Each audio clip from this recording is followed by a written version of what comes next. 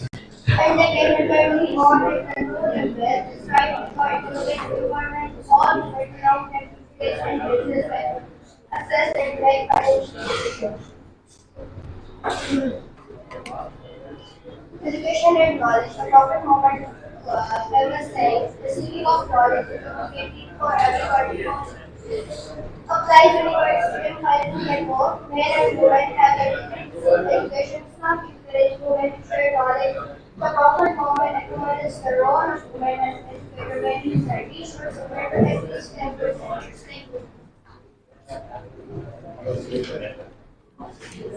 Marriage and family life.